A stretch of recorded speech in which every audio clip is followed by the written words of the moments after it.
So the 2013 charts of Google's most popular searches in Australia are just in, with the top Google search at number 1 being "What is twerking?", shortly followed by "Who is God?".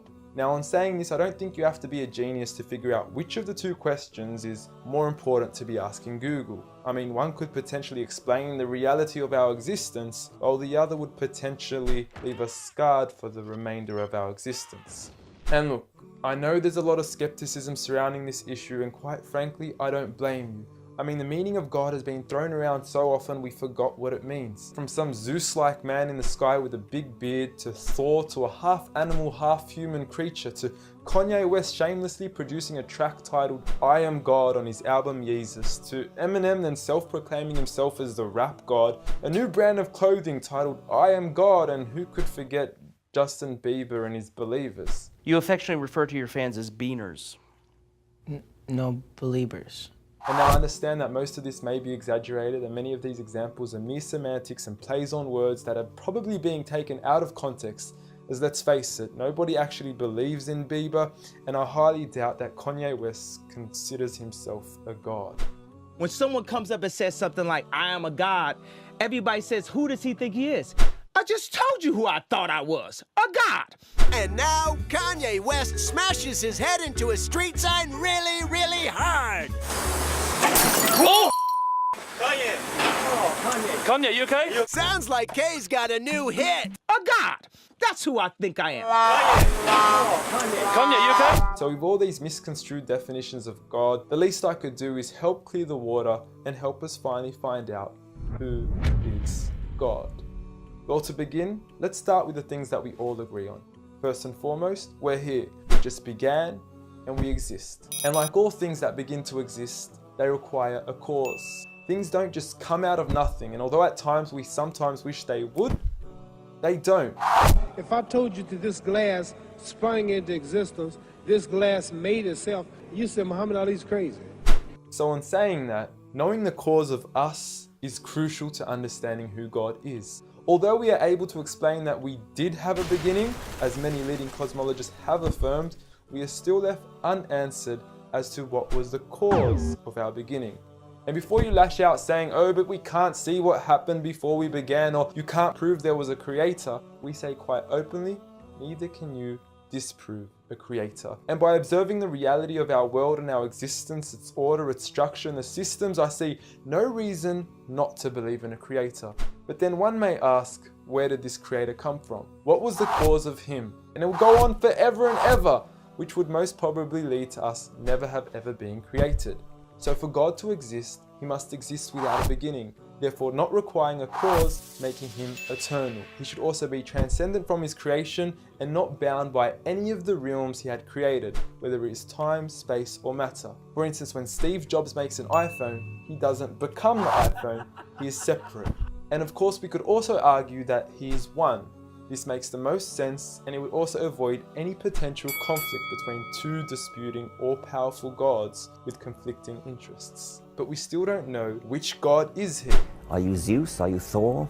Are you Yahweh? Well, if you agree with everything I've said up until now, you will realize that each of these gods don't fit into our established criteria of who God is. They are all created beings, they are not eternal, they have not created anything, they are dependent, and they require sleep, rest, oxygen, and food. So who is the one and only true God? I present to you a God who is one and only, eternal, exists without a beginning, who was uncreated, requiring no cause for himself, yet being the absolute cause and creator of everything else. Allah. A simple definition of God that is logical and rational. There is nothing like him, no man, no creature, nothing imaginable. He is the one who is perfect, although I don't like using the word perfect because our understanding of perfection would never encompass his true essence. He is in control of everything, whereby nothing can harm us unless he wills it. He is the all-knowing, the all-hearing, and unlike our friend Kanye, he is the all-seeing. Many of us would then argue that although these verses do provide a logical and sound concept of God, how do we know that these words are indeed the words of God? Well, first and foremost, the Quran isn't just any book. It was revealed over 1400 years ago as direct revelation from God to the final prophet Muhammad, peace be upon him, and was sent as the most eloquent piece of literature to before mankind. Revealed at a time where poetry was rife and to a population housing the best of poets, only to leave them speechless and at a loss for words. Now, what is important to note is that the Quran doesn't fit in any of the known classes of poetry nor prose. Rather, it is a fusion of both that even to this day shake the hearts of Muslims and non-Muslims alike. It's almost trance-like. I mean, you can hear it's very euphonic. I mean, there's a lot of internal rhyme and end rhyme, and the rhythm is not predictable, and it's beautiful. Even to this day, the Quran remains incomparable and stuns humanity with its accurate references to science and history, from accurate descriptions of the human embryo to historically accurate references to the different rulers in the different Egyptian dynasties. And no matter how many times people will try to discredit the Quran on its authenticity, it remains standing. Will you please, at the very next science lesson, get some salt water, get some fresh water, and mix them and see what happens? The Quran says 2 seas, not 2 cups of water. And to those that doubt it is from God, the challenge is simple. Bring forth something that can compare. And now, although this challenge has been attempted multiple times throughout the past, history has witnessed that no man has been able to rival the Quran. But does this challenge still apply today? Well, we could surely put it to the test, and who better to choose than the self-proclaimed rap god. Call yourself the rap god. Eminem, dubbed the best of his time, being incomparable with anyone in his league. The last thing the world needs is another me. Now, if we compare the works of Allah with the works of Eminem, we are left with this. Slickety gibbity hippity hip hop, rappity rap, packing a mac in the back of the act, pack back, rap, yak, yakety yak yak. At the exact same time, I attempt these lyrical acrobat stunts.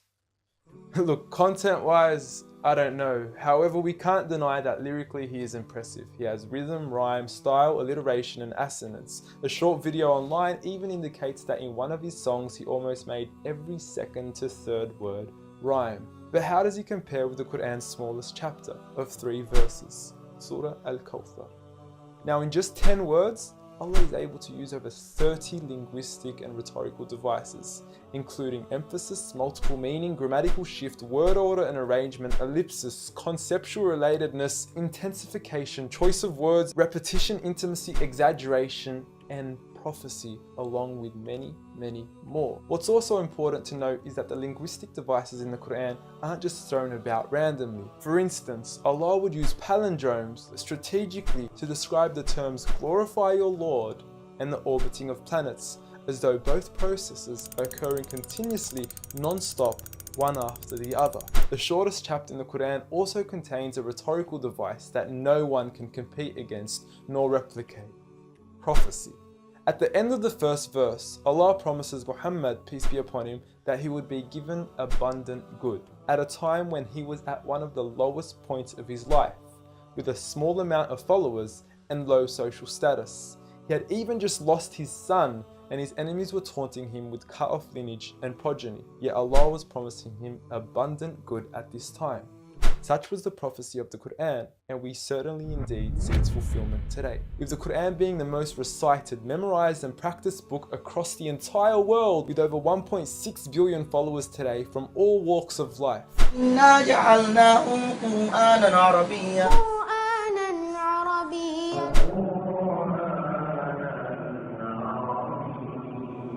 Now, I know many of you are probably thinking, okay, cool story bro, but what's the purpose of the Quran? Well, the importance is that it gives meaning to life, from our overall purpose of existence to why we're here and what happens once we die. God teaches us that each and every single one of us is being tested.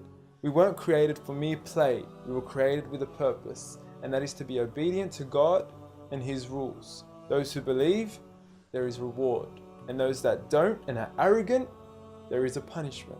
And look, I apologize for trying to squeeze all this into one small video, but I've given you everything you need to know who God is and why we are here. So read.